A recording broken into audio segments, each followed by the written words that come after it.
Welcome to the Clermont County Public Library's Booklovers podcast. I'm your host, Laura, and today I'm with Emily and Stacy. And during this episode, we're going to be talking about books related to World War I because Emily's also going to tell us an exhibit at the library all about World War I. So remember to visit our website, clermontlibrary.org, for show notes with links to all of the books that we're talking about. And let me share my screen. All right, Stacy, I think you are up first with this adorable book. Yes, so this was a really fun project to kind of dig into because there are so many books about World War II. So I picked all the children's books we're going to talk about today. There's so many books about World War II, not so many books about World War I. So this was kind of like a really fun reference question to look into.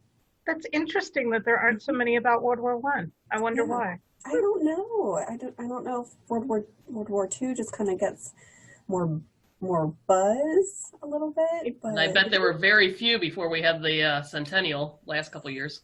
Yeah, Right. That's true. There's probably more now than there were. Right. Yes, definitely. So we'll get started with our first pick here. So this one is great for young kids, kindergarten through third grade.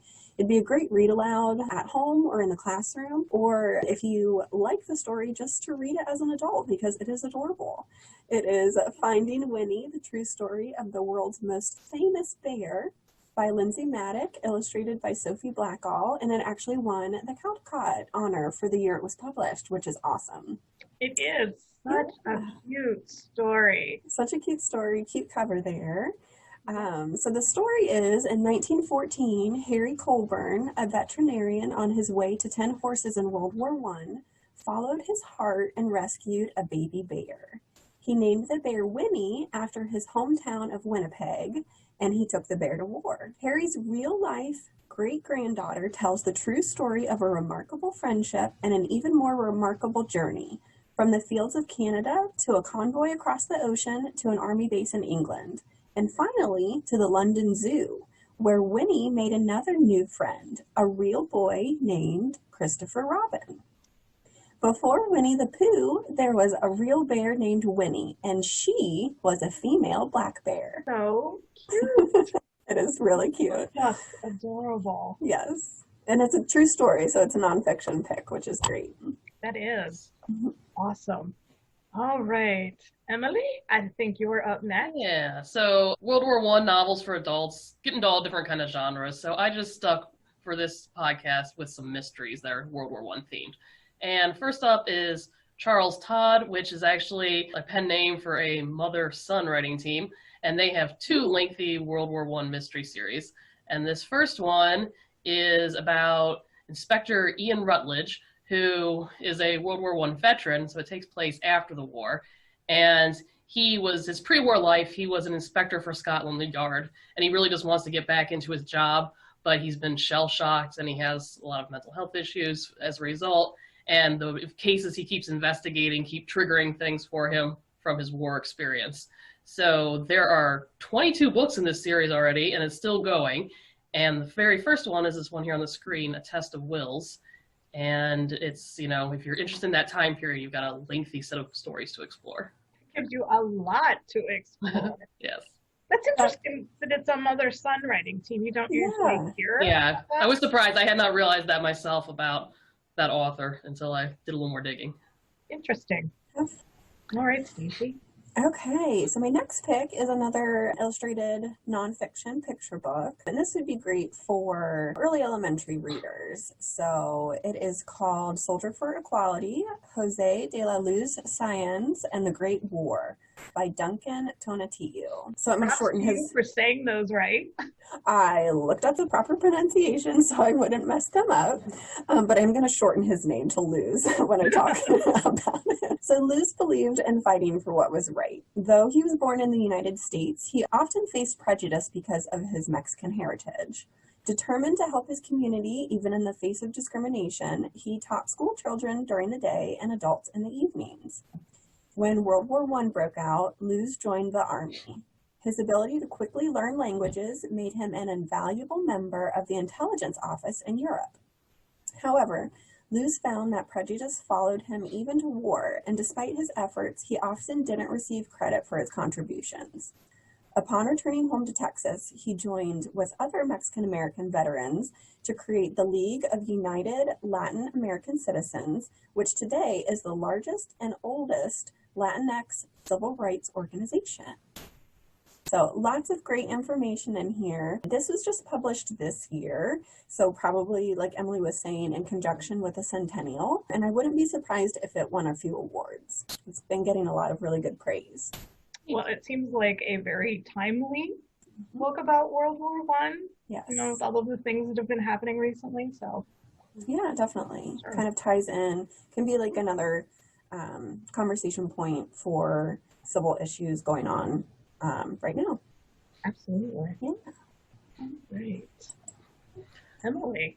Okay, so this is the other Charles Todd series, and this one is more set during the war and features a nurse named Bess Crawford, and she's from England and she was raised upper middle class, but she's, you know, volunteering as a battlefield nurse and taking care of wounded in France and England. I think it starts out at the beginning of the war in the first book.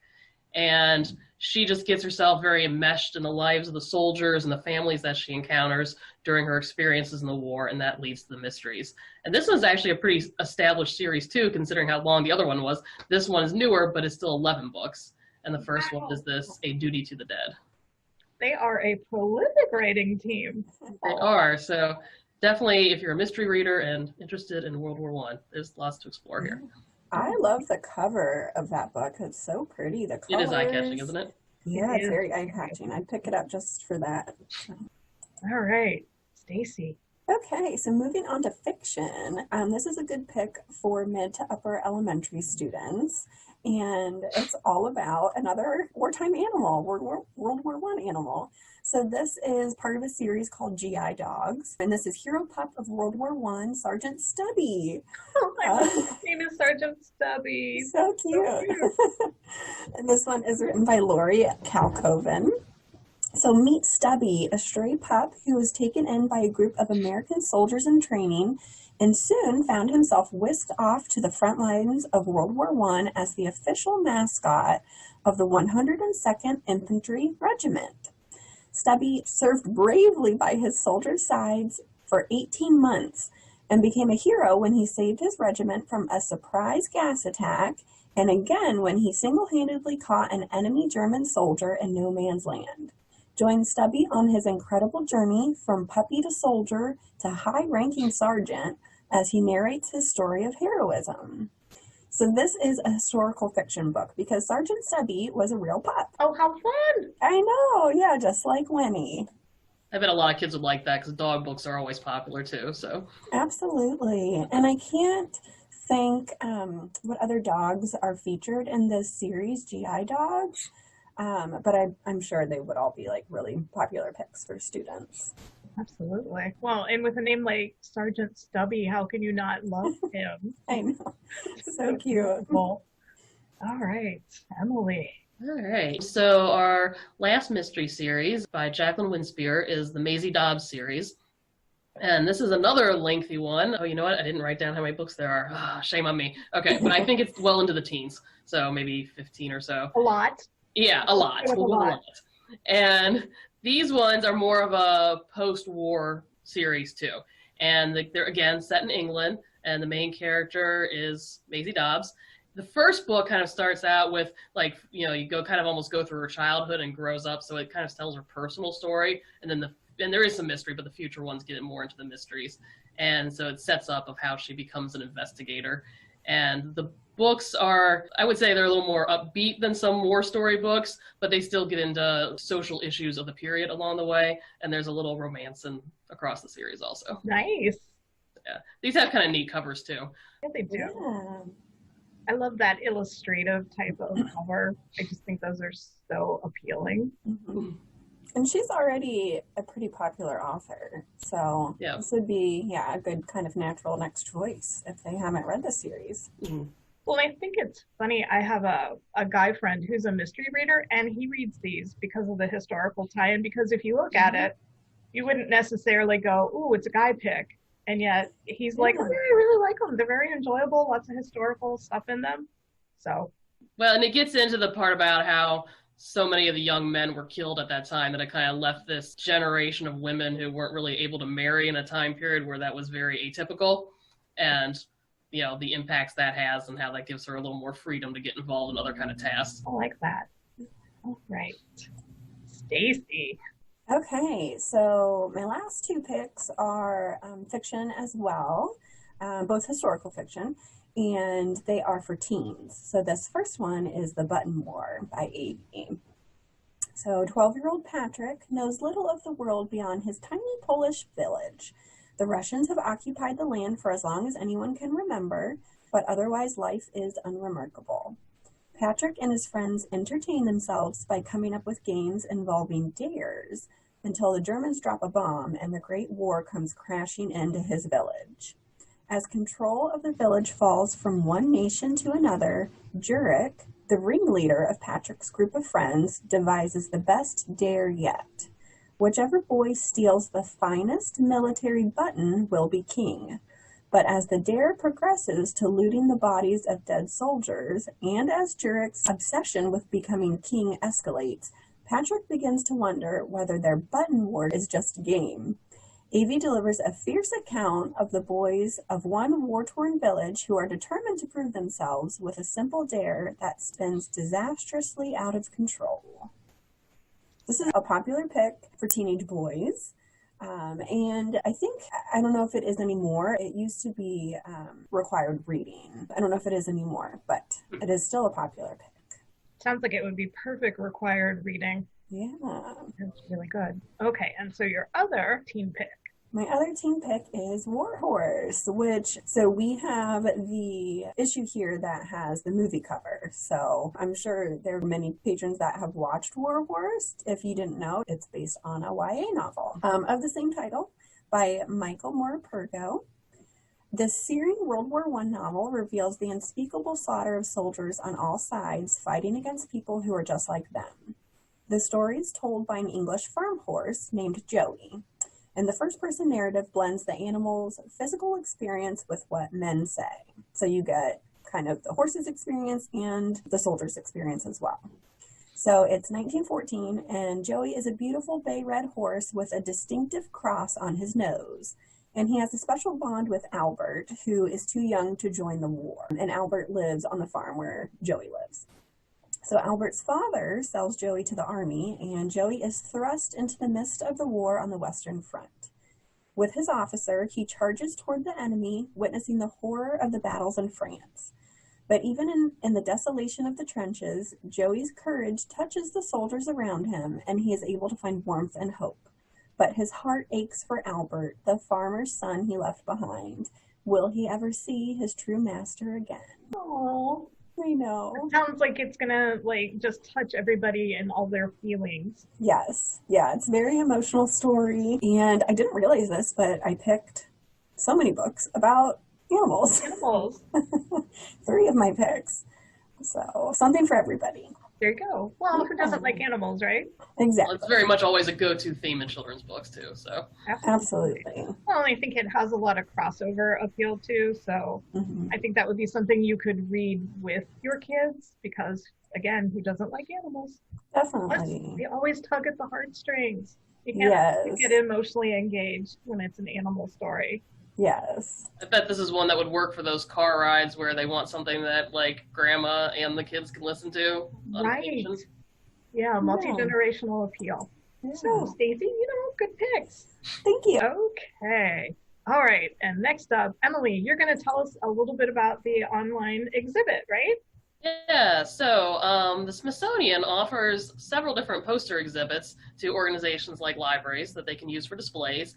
And we were kind of set up to do this in person, but decided under the circumstances that we would move it to an online exhibit so it was easy for everybody to get to engage and experience it.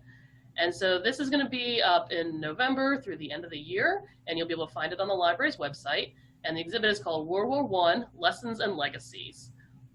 And so there are several posters in the exhibit that you'll get to look through, again, all put together by the Smithsonian, and they're on a variety of topics. Each poster looks at a different aspect of the war. So there's topics like propaganda, the soldier experience, the home front experience, the roles of women, medicine during the war, and then the aftermath of the war. And what I think is really neat about this exhibit while I was going through and putting the site together is that so many of the topics covered in the posters parallel things that are still being talked about in the news today. For example, there's the 1918 flu pandemic, which of course, pandemics are very timely for us now, unfortunately. There's discussion about like the role of the media, about the treatment of immigrants, issues of racial oppression and voters' rights, and even just what the role of the U.S. should be in the world. That was a big discussion point after World War I. Should we be a global player? Should we be more isolationist? Well, it even talks about women's roles too, which unfortunately a debate we still have. So I think it's neat to look for those parallels, and in the way the exhibit's set up, it kind of guides you through that. So this is really appropriate for like teens and adults, and homeschoolers, teachers, I think all could find this of interest to use. In addition to the posters, there are discussion questions and invitations to like draw into little aspects of the poster and think about how it ties in with the period and the current times. And then we have tons of book suggestions that let you explore each of the topics further, and we'll also link to a lot of other really nice online exhibits from other sources that let you delve into each topic more. And something really cool, I think, a little extra piece that we've added to this exhibit is that we're going to have a series of videos by local historian Gary Knepp, and he's recently written a book about Clermont County connections in World War I, and so he's going to talk about the experiences of local residents both as soldiers and then in the home front also. Yeah, there's a lot of really great information. I think it's super special, and I'm sorry that people can't see the posters in person, but I'm glad that we're still going to go ahead and have the exhibit. Yeah, I think it'll be fun to take a look at. I had fun putting the site together, so I hope people enjoy looking at it. It's so neat now that exhibitions or programs are, becoming virtual kind of out of a need, but this is really neat because maybe the Smithsonian will have it available through them after the end of the year. It's, available to us through the end of the year, but afterward, maybe they'll still have it. So it's kind of neat that, some things can be archived forever or something online. It's a lot of really great information. Yeah. And I think this makes it, if like schools or homeschoolers and so forth want to use the content, it'll make it a little easier by having it online. Yes. Well, and it's all in one place, so people don't have to go and search for it. Which is nice. Yeah, it's awesome. Yeah, it is. All right. Thank you, Emily and Stacy, for sharing your book picks with us and also talking about the exhibit. Thank you to our listeners and viewers for joining us. Subscribe to our YouTube channel so you don't miss an episode. We're Clermont County Public Library. Remember to visit the website, clermontlibrary.org, for links to all of the books and also to see the exhibit that Emily talked about. And until next time, reader, read on.